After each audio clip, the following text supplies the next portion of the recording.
할렐루야. 하나님의 은혜와 사랑이 우리 모든 성도님들에게 함께하기를 축복합니다. 우리가 한 주간 하나님의 은혜 가운데 있은 줄 믿습니다.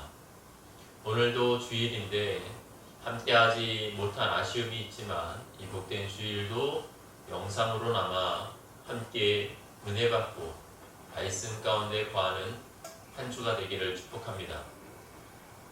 오늘 주일 말씀은 야고보서 1장 12절로 18절 말씀입니다. 제가 가지고 있는 성경으로는 신약성경 371페이지입니다. 야고보서 1장 12절부터 18절 말씀 함께 하나님 말씀 받겠습니다. 시험을 참는 자는 복이 있나니 이는 시련을 견디어낸 자가 주께서 자기를 사랑하는 자들에게 약속하신 생명의 면류관을 얻을 것이기 때문이라. 사람이 시험을 받을 때에 내가 하나님께 시험을 받는다 하지 말지니 하나님은 악에게 시험을 받지도 아니하시고 친히 아무도 시험하지 아니하시느니라.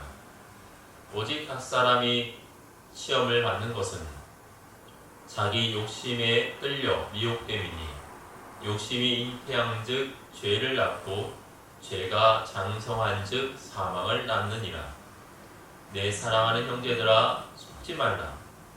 온갖 좋은 은사와 온전한 선물이 다 위로부터 빛들의 아버지께로부터 내려오나니 그는 변함도 없으시고 배전하는 그림자도 없으시니라. 그가 그 피조물 중에 우리로 한 첫 열매가 되게 하시려고 자기의 뜻을 따라 진리의 말씀으로 우리를 낳으셨느니라. 아멘. 네, 오늘 말씀을 통해서 우리가 함께 속지 말라라는 제목으로 은혜를 나누고자 합니다. 여러분 속지 말라 할 때 과연 여러분 속이는 자는 누구겠습니까? 그쵸? 사단일 것입니다. 여러분 요한복음 말씀에 보면 예수님께서 예수님을 대적하고 예수님의 말씀을 거부하는 이들에 대하여 그들의 가식과 위선에 대해서 책망하실 때 하신 말씀이 있습니다. 그 말씀을 보면 이렇습니다. 너희는 너희 아비 마귀에서 났으니 너희 아비의 욕심대로 너희도 행하고자 하느니라. 그는 처음부터 살인한 자요 진리가 그 속에 없으므로 진리에 서지 못하고 거짓을 말할 때마다 제 것으로 말하나니 이는 그가 거짓말쟁이요 거짓의 아비가 되었음이니라. 아멘. 그쵸? 사단은 거짓의 아비, 속이는 자의 대표입니다. 그래서 여러분 사단이 최초로 인간을 속일 때에도 아담과 하와를 속인 것을 볼 수가 있죠. 하나님께서 만드신 아름다운 에덴 동산에서 아담과 하와가 있을 때에 그때 하와에게 접근하여 그를 미혹해 하고 속이고 하나님의 말씀을 속인 이후에 죄를 범하게 하는 것을 볼 수가 있습니다. 그 이후에 모든 인간은 어찌 보면은 이 사단의 속임 가운데 있다 해도 과언은 아닐 것입니다. 이 야고보서가 기록될 당시도 마찬가지입니다. 그때 인류의 구원자이신 예수 그리스도께서 오셔서 제자들에게 친히 자신을 보이시고 많은 이들에게 십자가의 죽으심을 보이신 이후에 부활하시고 승천하시는 것까지 보여주시며 말씀을 그들에게 증거하셨습니다. 그리고 복음을 맡기며 그들이 복음 사역을 하도록 명하셨습니다. 이 명령을 따라서 기독교의 역사가 시작이 됩니다. 그래서 제자들이 정말 곳곳으로 가서 복음을 전하며 예수님을 증거함으로써 교회가 세워지고 폭발적인 역사를 일으키면서 초대교회가 시작되었던 것으로 우리는 볼 수 있습니다. 그런데 이렇게 아름다운 교회 역사가 시작될 때 항상 좋은 일만 있었던 것은 아닙니다. 초대교회 역사 가운데서도 사단의 속임수와 관계는 계속되었다는 것이죠. 그래서 오늘 말씀에서도 야고보서는 이러한 사단의 속임에 넘어가지 말 것을 권면을 하고 있습니다. 그래서 오늘 말씀 16절 말씀 함께 받으면요. 내 사랑하는 형제들아 속지 말라. 아멘. 그쵸? 속지 말라. 누구로부터? 사단으로부터 속지 말라 라고 말씀을 증거하고 있습니다.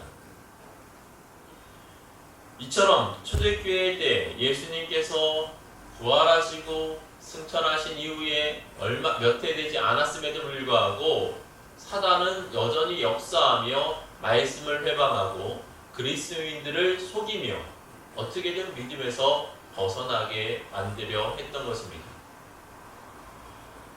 그렇다고 한다면 지금 많은 세월이 지나서 우리의 신앙생활하는 현재에 과연 사단의 속임수가 지금은 없다 말할 수 있을까요? 그렇지 않습니다. 오히려 사단의 속임과 관계는 더욱더 교묘하게 우리들을 뒤흔들어 놓는 것을 볼 수가 있습니다. 그러다 보니 많은 그리스도인들이 믿음이 해이해지고 나태해지고 심지어 세상 가치관에 휘둘리면서 믿음에서 벗어나는 일들이 많아지고 있음을 봅니다. 그렇게 이 시대를 살아가고 있는 우리들 역시도 이 야고보의 외침에 귀를 기울여야 할 것입니다. 속지 말라라는 이 말씀, 사랑하는 성도 여러분, 저와 여러분에게도 오늘 하나님께서 외치는 음성이라는 사실을 기억하시기를 바랍니다. 그래서 오늘 말씀을 통해서 우리가 어떻게 하면 이 사단의 관계에 속지 아니하고 하나님 말씀에 굳건히 서고 믿음이 흔들리지 아니하며 이 시대를 강건하게 살아갈 수 있는가 함께 말씀을 통해서 살펴보고자 합니다. 그래서 오늘 말씀을 통해서는 특별히 사단을 통해 사단의 우리를 어떻게 무엇을 속이고자 하며 무엇에 대해서 하나님께 오해를 만들어내는가 생각하면서 함께 말씀을 살피겠습니다. 첫째로 사단은 연단 후에 있을 영광의 면류관을 잊어버리도록 만듭니다. 연단 후에 있을 영광의 면류관을 잊게 만듭니다. 우리 다 함께 12절 말씀을 받도록 하겠습니다. 시험을 참는 자는 복이 있나니 이는 시련을 견디어낸 자가 주께서 자기를 사랑하는 자들에게 약속하신 생명의 면류관을 얻을 것이기 때문이라. 아멘. 우선 우리가 여기서 좀 살펴봐야 될 말씀이 있습니다. 그것은 다름 아닌 시험이라는 단어입니다.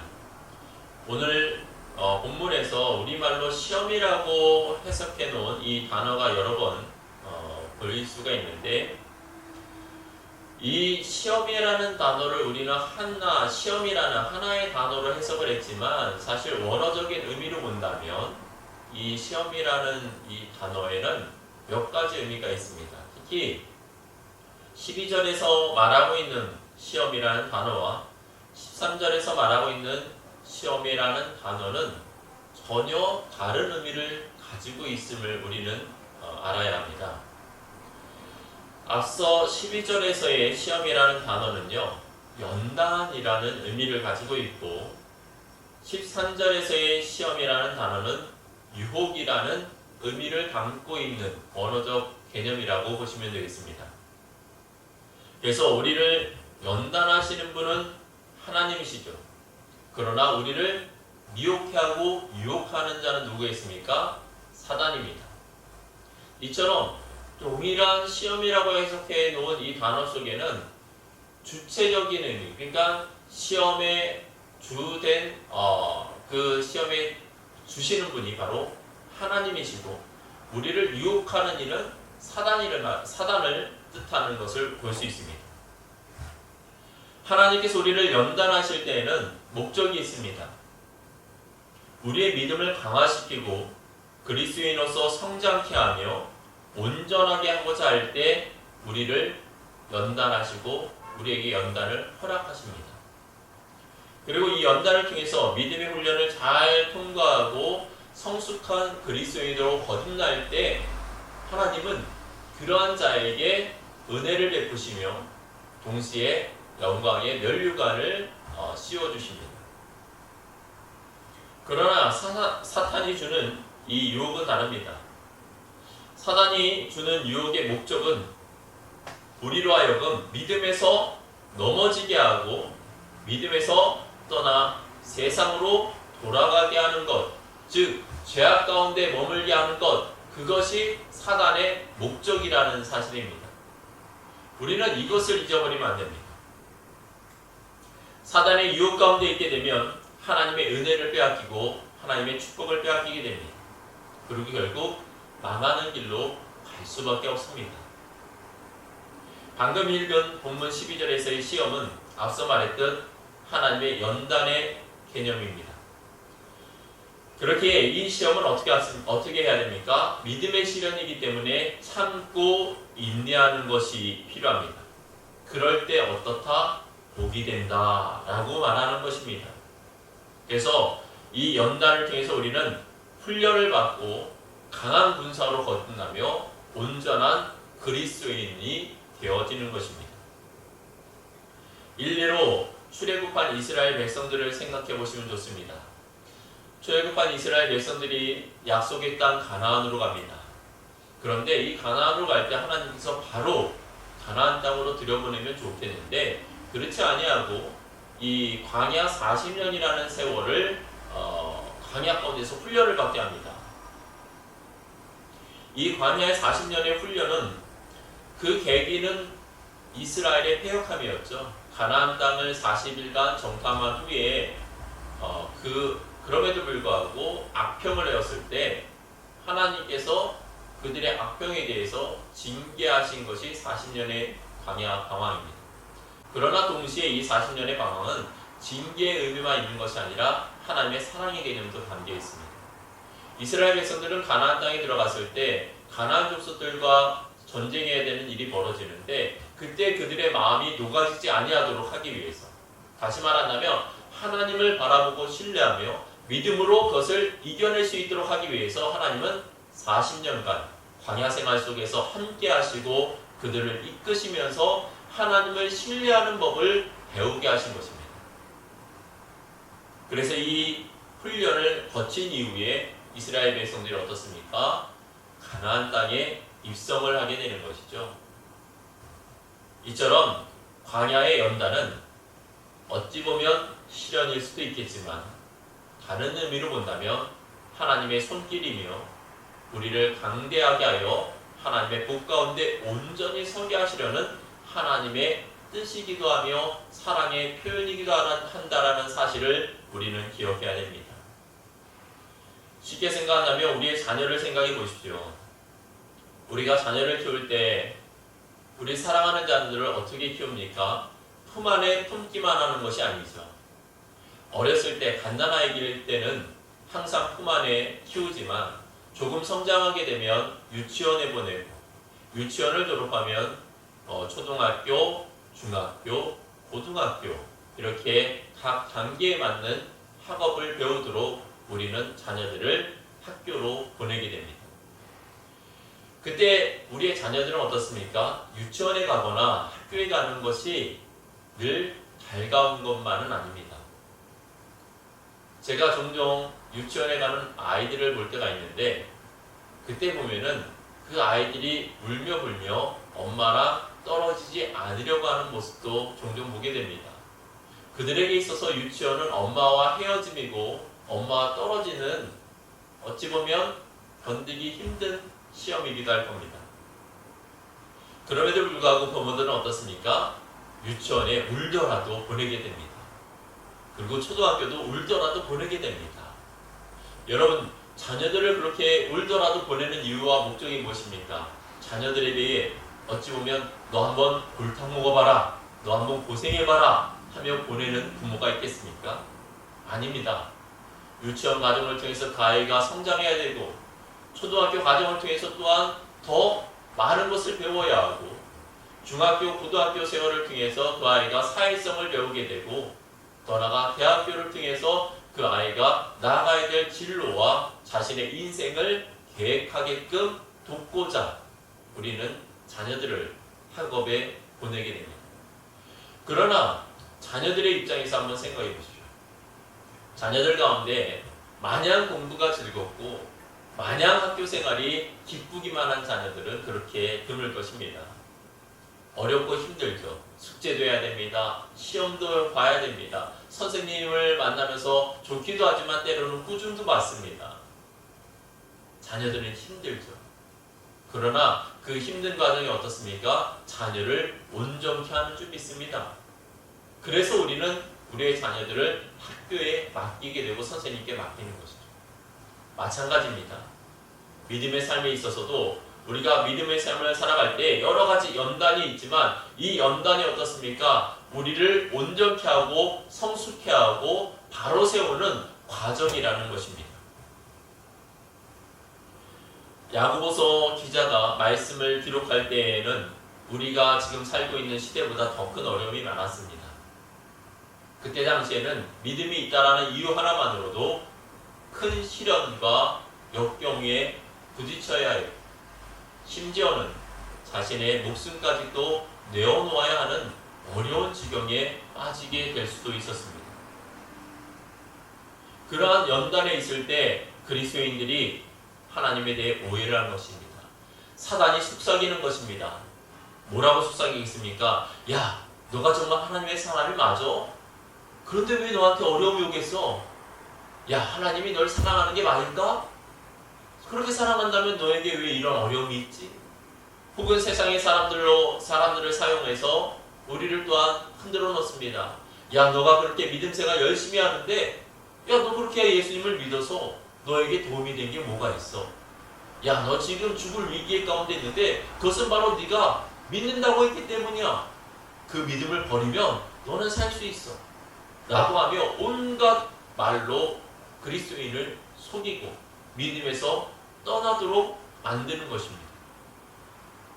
그러나 야고보는 이러한 그 당시 그리스도인의 상황에 대해서 이것은 사단의 속삭임이라는 것을 강조하고 있는 것입니다.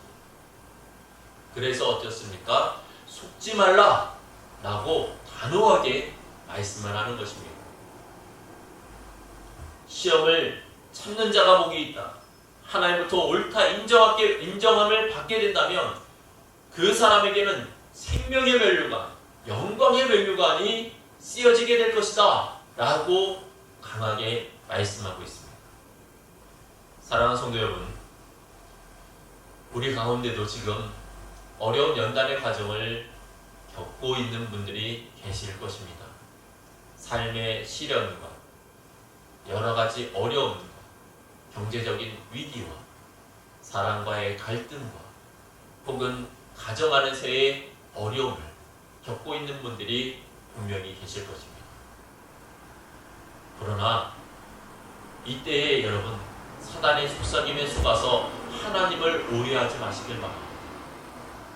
하나님은 우리를 사랑하지 않기 때문에 그러한 시련을 주시는 것도 아니고 하나님께서 나를 자녀 삼지 않았기 때문에 그러한 어려움이 오는 것도 아닙니다.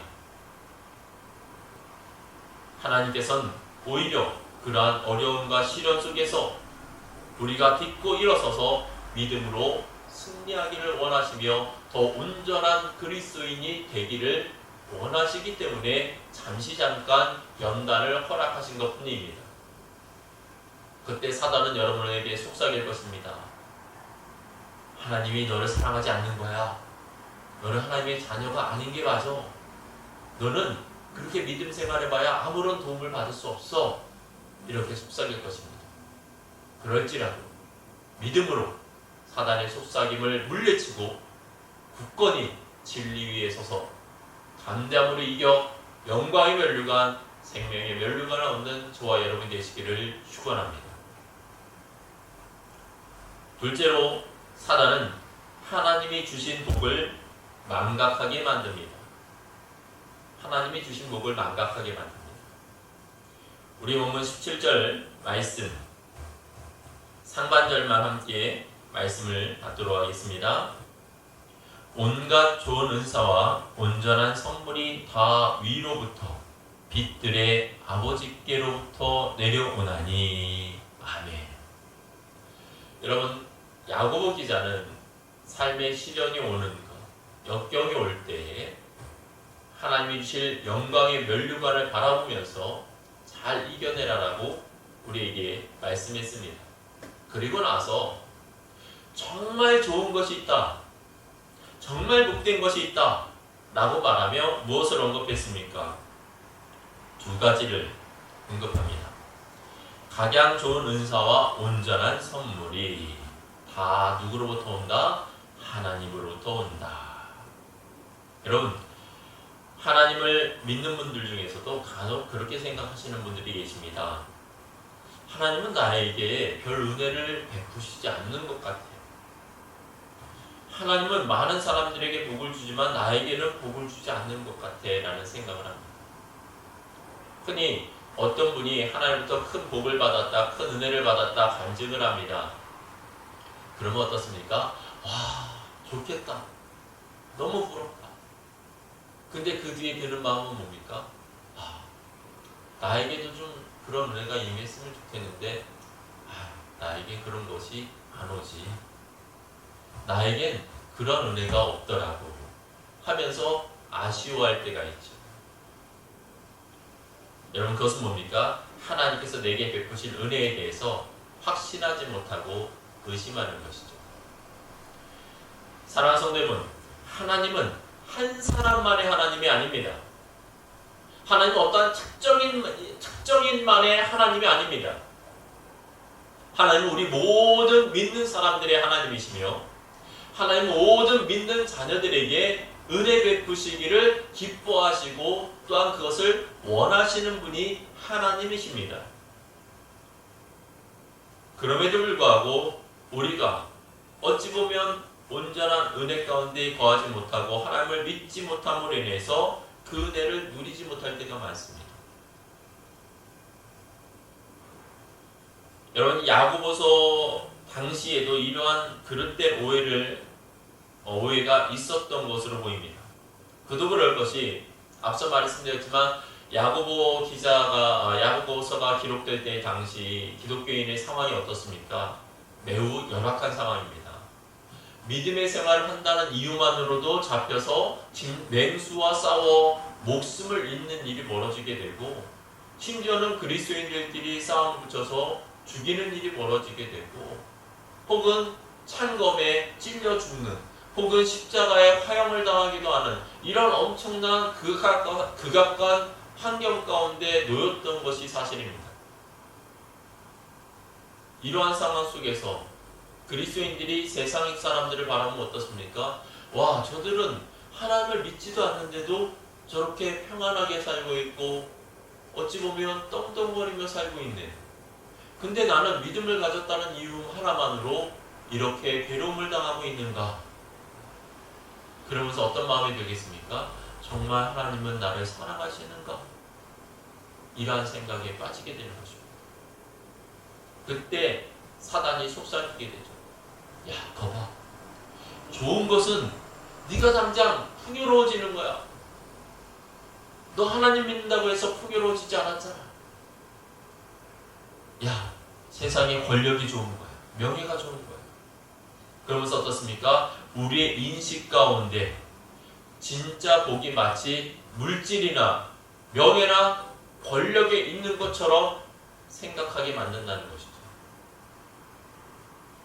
그리고 그 생각 가운데 우리가 빠지게 되면 하나님의 은혜를 망각하고 불평과 원망에 빠지게 될 때가 있습니다.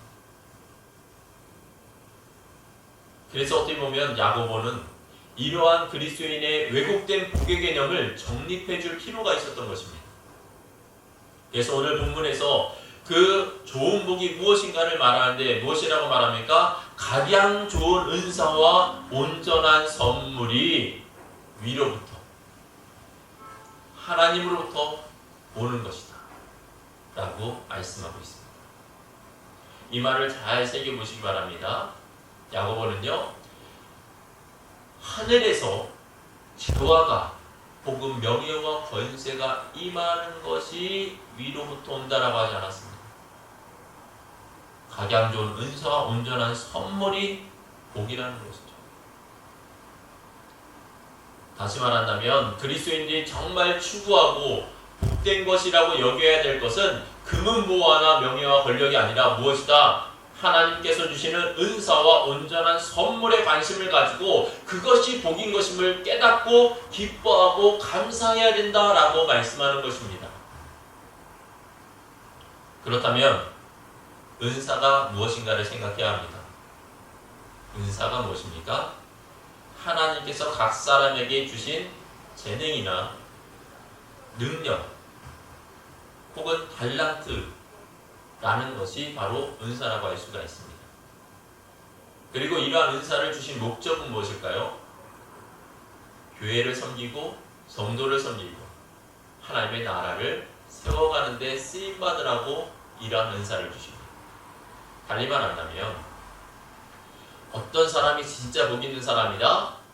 하나님의 나라를 세워가는 사람, 교회를 섬기는 사람, 내 옆의 성도를 섬기는 사람이 진정으로 복을 받은 사람이다 라고 말씀하는 것입니다.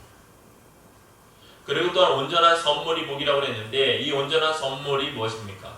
여러분 선물하면 온전한 선물할 때 이 선물하면 떠오르는 단어가 혹 있습니까?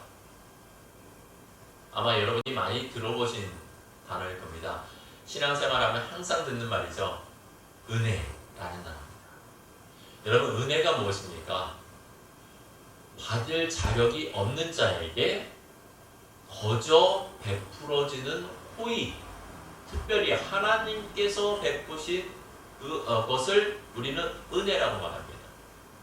하나님께서 값없이 거저 주신 것, 여러분 그것이 은혜인데 그것이 바로 선물이라는 거죠. 여러분 그 선물 중에 가장 귀한 선물, 그 선물 중에 가장 복된 선물이 무엇입니까? 바로 구원입니다. 하나님께서 우리에게 베푸신 구원의 은혜야말로 가장 복있고 가장 귀한 은혜의 선물이라는 것이죠. 우리가 이것을 깨닫게 된다면 우리는 얼마나 기쁘고 감사를 누리며 살아갈 수 있는지 우리는 알아야 되는 것입니다. 그래서 이 말을 종합해 보면 가장 복되고 행복한 삶, 가장 가치 있는 삶은 하나님께서 주신 은사로 주의 나라와 주의 교회와 성도를 섬기는 삶이고, 또한 그러한 삶 가운데 감사하며 살 수 있는 근본은 내가 하나님의 자녀요 구원받은 자라는 사실을 깊이 인식하는 데서부터 시작되는 것임을 우리가 깨달아야 된다는 것이죠. 사랑하는 성도 여러분, 그런데 사단은 어떻습니까? 이렇게 하나님부터 우리가 귀한 것을 받았고 정말 하나님부터 받을 수 없는 구원의 은혜를 내가 받았음에도 불구하고 사단은 이것을 왜곡시키는 것이죠. 이것이 당장 너희의 삶에 도움이 되겠느냐? 너의 삶에 필요한 것은 금은 보화가 최고요 명예와 권세가 최고다. 이것이 제일이다라고 속삭이며 세상적 가치관을 그리스도인의 머릿속에 자꾸 심어두는 것이죠. 이러한 사단의 속삭임에 우리가 넘어가게 된다면 어떻게 되겠습니까? 그때부터 우리는 복된 삶을 살아가는 것이 아니라 자꾸 세상길로 치우치게 되고 세상으로 나아가 믿음에서 벗어나는 일이 벌어질 수밖에 없는 것입니다. 그리고 또한 구원의 은혜와 감사가 잊혀지는 것이죠. 하나님부터 말할 수 없는 큰 은혜를 받았지만 그 은혜보다 자꾸 세상 것을 추구하다 보니 우리는 원망과 불평을 할 수밖에 없습니다. 사랑하는 성도 여러분, 우리에게 진정으로 귀한 것이 무엇인지를 다시 한번 생각해 보시길 바랍니다. 돈과 명예와 권력과 부귀 영화가 우리에게 정말 귀한 것입니다. 만약 그런 것이 귀하고 그런 것이 복된 일이라고 한다면 아마도 복권에 당첨된 사람들이 가장 큰 복을 받았다라고 말할 수 있을 것입니다. 그런데 여러분 생각해 보십시오. 복권에 당첨된 자가요, 정말 복 있게 살아가는 사람을 흔히 볼 수가 없습니다. 예전에 영국에서 18세 나이에 우리나라로 치면 로또에 당첨된, 그래서 당시 우리나라 돈으로 아마 20억이 넘는 복권에 당첨된 여학생이 있었습니다. 큰 화제를 일으켰습니다. 근데 그 여학생이 몇 해 지나지 않아서 복권 회사에 소송을 걸었습니다. 무슨 소송을 걸었냐면 이 복권에 당첨됨으로 인해서 내 인생이 망가졌으니 내 인생에 손해배상을 해달라고 하면서 손해배상 청구를 했습니다. 왜 그랬냐면 이 학생이 복권에 당첨되면서부터 그때부터 흥청망청 돈을 쓰기 시작했고, 또한 그러면서 자기 주변에 오는 친구들이 자기에게 돈을 요구하면서 올 것이다 라고 생각하면서 사람을 기피하게 됐고, 그러다 보니 이 아이가 남은 돈으로 또한 마약과 술에 손을 대기 시작하면서 인생이 피폐해지고 모든 돈을 다 탕진하고 결국 그 학생이 몇 해 지나서 인생이 완전히 망가졌다라는 것입니다. 그래서 그 복권회사에 소송을 했다는 것이죠. 저는 이 뉴스를 보면서 참 어처구니 없는 일이라고 생각을 했습니다. 어찌 보면 정말 일확천금을 얻었다면 정말 복 있게 살 수 있는 기회를 얻었음에도 불구하고 이 학생은 어떻습니까? 인생을 망치는 계기로 갔다는 것이죠. 근데 비단 이 학생만의 문제가 아닙니다. 우리나라에서도 복권에 1등에 당첨된 사람들을 조사해보니 80% 이상이 오히려 복권에 당첨되기 전보다도 더 피폐한 삶을 살아가는 것을 봤고요. 약 20% 미만이 이전과 비슷한 삶 정도, 그리고 그 중에서도 극소수만이 이전보다 나은 삶을 살고 있다라는 조사 결과가 발표된 적이 있습니다. 그리고 우리나라에서도 실제로 어떻습니까? 복권에 당첨됐던 사람이요, 그 핸드폰 가게에서 핸드폰을 훔치면서 살아가는 것이 뉴스에 나온 적이 있습니다. 왜 그랬는가 봤더니 모든 돈을 다 허비하고 탕진해서 도박을 하기 위해서 핸드폰 가게에서 핸드폰을 훔쳤다는 것입니다. 여러분, 돈이 최고였다고 한다면 그 사람들이 그러한 인생으로 갈 수가 없겠죠. 여러분, 그럼에도 불구하고 사단은 계속해서 우리에게 속삭입니다. 돈이 최고라고, 명예와 권세가 최고라고. 여러분, 그러한 사단의 속삭임에 넘어가지 마시기를 축원합니다. 우리에게 참된 복은 하나님이 주신 은사가 복입니다. 그래서 물질을 하나님께서 주실 때도 우리는 그것을 가지고 어떻게 써야 됩니까? 복 있는 자가 되려면 섬기면서 베풀면서 교회를 세우고 내 옆에 성도를 세우며 하나님의 나라를 세우는데 써야 되는 것이고, 내 건강도 마찬가지입니다. 내가 건강이 있다. 그럼 어떻습니까? 이 건강을 가지고 교회와 성도와 하나님의 나라를 위해서 쓸 수 있는 그러한 사람이 복 있는 사람이요, 복 있는 삶이라는 것이죠. 그리고 또한 어떻습니까? 내게 임한 가장 큰 은혜를 알고 살아가는 것이 복인 것입니다. 그래서 내가 하나님의 자녀가 되었고 하나님의 백성이 되었고 내가 구원받았다라는 이 사실을 깨닫고 기뻐하며 감사한다면 여러분은 복 있는 사람임을 믿으시기를 축원합니다. 그러므로 우리가 하나님으로부터 받은 이 놀라운 은혜들을 잊지 말고, 정말 진정한 복이 무엇인지를 망각하지 말고 정말 깨닫고 감사하고 기뻐하는 삶을 살 수 있기를 주의 이름으로 축원합니다. 셋째, 사단은 하나님의 신실하심을 의심케 합니다. 사단은 하나님의 신실하심을 의심케 합니다. 우리 다시 17절 말씀을 읽겠습니다. 온갖 좋은 은사와 온전한 선물이 다 위로부터 빛들의 아버지께로부터 내려오나니 그는 변함도 없으시고 회전하는 그림자도 없으시니라. 아멘. 여기서 하나님에 대해서 표현을 하죠. 하나님은 어떠한 분이다? 변함도 없으시고 회전하는 그림자도 없으신 분이다. 여러분, 이 말은요, 한마디로 말하면 변함없이 신실한 분이다 라는 의미입니다. 세상에 그런 말이 있습니다. 사람은 바람에 흔들리는 갈대와 같다. 오전에 기분이 좋았다가도 저녁에 기분이 상하고 하루에 몇 번씩이라도 내 마음이 바뀝니다. 변덕이 죽을 듯한다 라는 말이 있죠. 그런데 하나님은 어떠시다? 절대 그렇지 아니하시다 라고 말씀하는 겁니다. 히브리서 13장 8절에 이렇게 말합니다. 예수 그리스도는 어제나 오늘이나 영원토록 동일하시니라. 아멘. 믿으시길 축원합니다. 영원토록 동일하시다. 변함없으시다. 신실하시다. 그런데 우리는 하나님이 어떤 분이라고 생각을 합니까? 아침과 저녁이 다릅니다. 아침에는 오 하나님 감사합니다. 할렐루야 했다가 저녁이 되면 하나님 정말 나를 사랑하십니까?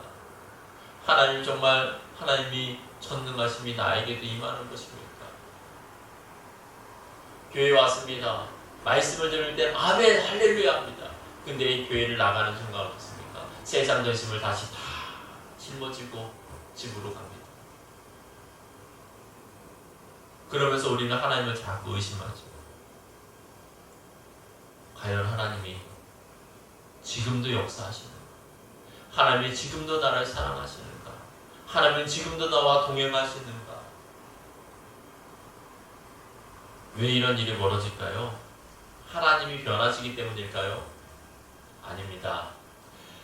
하나님이 변하시는 게 아니라 하나님을 바라보는 내 마음이 달라지고 내 생각이 달라졌기 때문입니다. 내 환경 때문에 하나님을 보지 못하는 일이 벌어지기 때문에 그로 인해서 내가 흔들리는 것입니다. 간단한 예로 여러분 태양을 보시길 바랍니다. 제가 이 설교 녹화하고 있는 이 시간 어찌 보면 낮 시간임에도 불구하고 지금 해가 보이지 않습니다. 이 영상은 미리 찍어서 여러분에게 보여드리는 거기 때문에 이 영상을 보실 때는 또 다르겠지만 지금은 해가 가려졌습니다. 근데 이 가려진 해가 안 보인다고 해서 없는 것일까요? 아니죠. 구름이 있으나 그 구름으로 인해서 구름이 있기 때문에 그 구름으로 인해서 해가 보이지 않는 것이죠. 이 구름이 지나가면 해는 있습니다. 아니면 우리가 구름을 뚫고 올라간다면 해를 볼 수 있습니다. 그런데 문제는 뭡니까? 태양과 우리 사이를 구름이 막고 있어서 해가 없다라고 생각하는 거죠. 여러분 이것은 우리의 착각인 것입니다.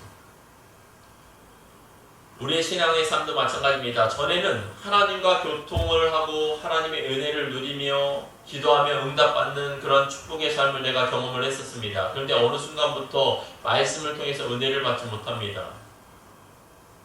그리고 분주하다 보니 어떻습니까? 기도 생활을 멀리했습니다. 기도 생활을 멀리하다 보니 당연히 기도 응답을 경험하는 것은 내 삶에서 사라지게 되는 것이죠. 그러다 보면 생겨나는 일이 무엇인지 아십니까? 하나님에 대한 의심입니다. 하나님은 변하지 않았습니다. 내가 분주해서 하나님을 찾지 않았고 내가 시간이 없어서 하나님께 기도하지 않았고 그로 인해서 내가 은혜를 체험하지 못한 것뿐입니다. 그런데 우리는 그 모든 원인이 나에게 있음에도 불구하고 결과만 보면 어떻습니까? 하나님께로 그 원인을 돌려버립니다. 여러분 이것은 어찌 보면 우리의 어리석음에서 오는 일이죠. 그런데 그때 사단은 뭐라고 속삭이는지 아십니까? 야 지금은 어려우니까 어쩔 수 없어. 지금은 시대가 그래. 야 너 지금 열심히 일해야지. 너 지금 열심히 공부해야지. 무슨 교회 가서 예배를 드려. 예배는 다음에도 드릴 수 있는 거야. 지금 당장 이 돈을 못 벌면 언제 이 돈을 벌겠어? 라고 하면 어떻습니까? 속삭입니다. 그때 우리가 속는 거죠. 아 그래 주일 예배는 다음에도 드릴 수 있는데 뭐. 그러면서 주일을 한두 번 빠지면 어떻습니까? 은혜를 잃어버리게 됩니다. 하나님께 예배하는 것이 너무나 당연한 일인데 어느 순간부터 하나님을 예배하는 것이 기쁘지가 않습니다. 오히려 나에게 짐으로 여겨질 때도 있습니다. 여러분 우리가 지금 코로나로 인해서 함께 예배드리지 못하고 있지 않습니까? 이럴 때도 마찬가지죠. 우리가 예배드리는 태도와 모습은 동일해야 될 줄 믿습니다. 비록 떨어져서 지금 다른 시간, 다른 공간에서 내가 이 영상으로 예배를 드리고 있지만 이 순간만큼은 하나님 앞에 있다라는 마음가짐과 몸가짐으로써 예배를 드려야 되는데, 우리가 이 영상 예배를 드리다 보면 어떻습니까? 마음이 느슨해지고 나태해지죠. 그러면서 자세도 틀어집니다. 그러면 예배에 대한 바른 생각과 자세가 다 무너집니다. 그런데도 어떻습니까? 지금은 코로나 때문에 그런 거야. 지금은 코로나 때문에 어쩔 수 없어 라고 하면서 합리화를 시키죠. 사단의 속삭임에 속는 것입니다. 그 순간 우리는 신앙이 퇴보가 일어나게 되고 내 인생에 먹구름이 끼게 되고 하나님의 은혜에서 멀어지면서 점점 하나님을 의심하는 일이 벌어지게 될 것입니다. 여러분, 하나님이 문제입니까? 내가 문제입니까? 하나님을 향한 내 마음가짐과 생각과 믿음이 변한 것입니다. 삶이 어렵다고 해서, 잠깐의 시련이 있다고 해서 우리의 마음이 자꾸 흔들리게 되면서 하나님을 의심하게 되는 것이죠. 그러므로 저와 여러분이 다시금 하나님에 대한 마음가짐을 새롭게 하시기를 축원합니다. 삶의 역경이 있을지라도, 내 환경에 어려움이 있을지라도 신실하신 하나님을 믿고 그 하나님 앞에서 우리가 바로 서고 온전해진다면 우리는 다시금 이 어려움을 이겨낼 줄 믿습니다. 그러므로 사단의 속삭임에 빠지지 마시고, 여러분이 어디 있든지 나는 하나님의 자녀요 하나님의 백성이요 하나님은 나와 함께한다는 신실한 하나님을 믿고 신뢰하고 살아감으로써 영광의 면류관, 생명의 면류관을 얻는 저와 여러분이 되시기를 축원합니다. 말씀을 맺겠습니다. 지금 이 시대를 살아가는 우리의 삶이 많이 힘들어졌습니다. 코로나로 인하여서 환경도 달라지고 상황도 달라졌습니다. 그러나 이러한 상황 속에서 저와 여러분이 믿음으로 잘 극복하고 이겨내야 될 줄 믿습니다. 사단은 여전히 이러한 상황을 놓고 우리에게 속삭일 것입니다. 지금은 어쩔 수 없는 거야. 지금은 너의 삶을 먼저 봐. 지금은 너가 해야 될 일을 먼저 해야 되는 거야 하며 우리에게 속삭이고 믿음에서 자꾸 벗어나게 할 것입니다. 그러나 이 속삭임에 속지 마십시오. 가장 먼저는 우리에게 영광의 면류관이 있다라는 것을 기억하시기를 바랍니다. 인생의 시련과 역경은 늘 있습니다. 우리 앞에 장애물은 늘 존재해 왔습니다. 그러나 믿음의 삶을 살아가면서 만나는 어려움에 우리가 낙심치 말고 인내하며 이겨내야 되는 것은 영광의 면류관이 기다리기 때문입니다. 그러므로 장래에 하나님이 주실 은혜를 바라보면서 우리가 넉넉히 이겨내시기를 축원합니다. 더 나아가 사단은 하나님의 복이 무엇인지 혼란스럽게 만듭니다. 참된 복을 잊어버리게 만듭니다. 마치 물질과 명예와 권력이 복인 것이냐 우리를 속입니다. 그러나 속지 마십시오. 우리에게 참된 복은 하나님이 주신 은사가 복이요 하나님이 주신 은혜가 복이라는 사실을 꼭 기억하고, 하나님이 주신 은사로 교회와 성도와 하나님의 나라를 섬기고 하나님이 주신 은혜를 기억하면서 감사하고 기뻐하며 살아간다면 우리에겐 영광의 면류관이 여전히 임하게 될 줄 믿습니다. 더 나아가 세 번째로, 신실하신 하나님을 의심하지 마시길 바랍니다. 하나님은 변함없으십니다. 내 마음이 변한 것이고 상황 때문에 내 믿음이 흔들린 것이고 삶의 어려움 때문에 내가 믿음의 길에서 벗어난 것이지 하나님이 나를 사랑하지 않는 것이 아닙니다. 그러므로 저와 여러분 마음 가운데 하나님의 신실하심에 대해서 의구심이 든다고 한다면 여러분의 믿음 생활을 점검해 보시길 바랍니다. 저와 여러분의 마음 가운데 믿음을 다시 굳건히 세운다면 신실하신 하나님을 다시 깨달을 수 있고 그 하나님을 인해서 얼마든지 다시 기쁨의 삶, 축복의 삶을 살아가는 모습이 되어질 줄 믿습니다. 저와 여러분이 이러한 믿음의 삶이 되시기를 축원합니다. 기도하겠습니다. 하나님 아버지, 오늘 말씀을 통해 사단의 속삭임에 속지 말아야 함을 깨닫게 하시니 감사합니다. 우리에게 끊임없이 속삭이며 믿음의 길에서 떠나게 하고 신앙의 삶에 태보를 가져오게 하는 사단의 속삭임을 경계하게 하여 주시옵소서. 그리고 우리는 주의 말씀대로 우리의 믿음의 길의 끝에 있는 영광의 면류관을 바라보게 하여 주시옵시고, 하나님이 주신 참된 복과 은혜를 잊지 아니하게 하여 주시옵소서. 또한 하나님의 신실하신 사랑과 은혜가 항상 우리와 함께함을 기억하고 어떤 현실에서도 믿음의 길에서 벗어나지 아니하는 참 그리스도인 되게 하여 주시옵소서. 더 나아가 지난주 주님의 은혜를 생각하며 헌금한 이들이 있습니다. 먼저는 11조를 드리는 이들이 있는데, 하나님 그 11조를 통해서 주께서 역사해 주시고 하나님께서 친히 그 삶을 주관해 주심을 체험케 하여 주시옵소서. 또한 감사헌금을 드린 손길이 있습니다. 주님께서 축복하시되 그 감사하는 삶 위에 기쁨과 은혜가 충만케 하여 주시옵소서. 또한 성경금과 건축헌금을 드린 손길이 있습니다. 하나님께서 함께 하시사 주의 나라와 주의 교회를 섬기는 그 삶 위에 하나님께서 은사를 더하여 주시고 은혜를 더하여 주시고 풍성한 역사를 주셔서 더 아름답게 섬길 수 있는 축복의 삶, 축복의 가정 되게 하여 주시옵소서. 이외에도 이 교회를 사랑하며 헌신하는 모든 이들을 기억하시고 어느 곳에 있든지 주님께서 지키시고 보호하여 주시옵소서. 이 모든 말씀 예수 그리스도의 이름으로 감사하며 축복하며 기도합니다. 아멘. 축도하겠습니다. 이제는 우리의 모든 죄를 대속하신 우리 구주 예수 그리스도의 십자가의 보혈의 은혜와 우리를 위해 독생자를 보내주시며 우리를 자녀 삼아주신 하나님 아버지의 그 크신 사랑하심과 우리와 영원토록 함께 하시는 성령 하나님의 내주 교통하심의 역사가 영광의 면류관을 바라보며 주의 은사와 선물에 감사하고 신실한 하나님을 의지함으로써 복된 삶을 살기를 결단하는 사랑하는 하늘소망교회 성도들 머리 위에, 그리고 그 가정과 자녀들과 직장과 사업체 위에, 더 나아가 이 나라 이 민족 위에, 그리고 코로나로 인하여 어려움을 겪고 있는 모든 교회와 주의 백성들 머리 위에 지금부터 영원토록 함께 있을지어다. 아멘.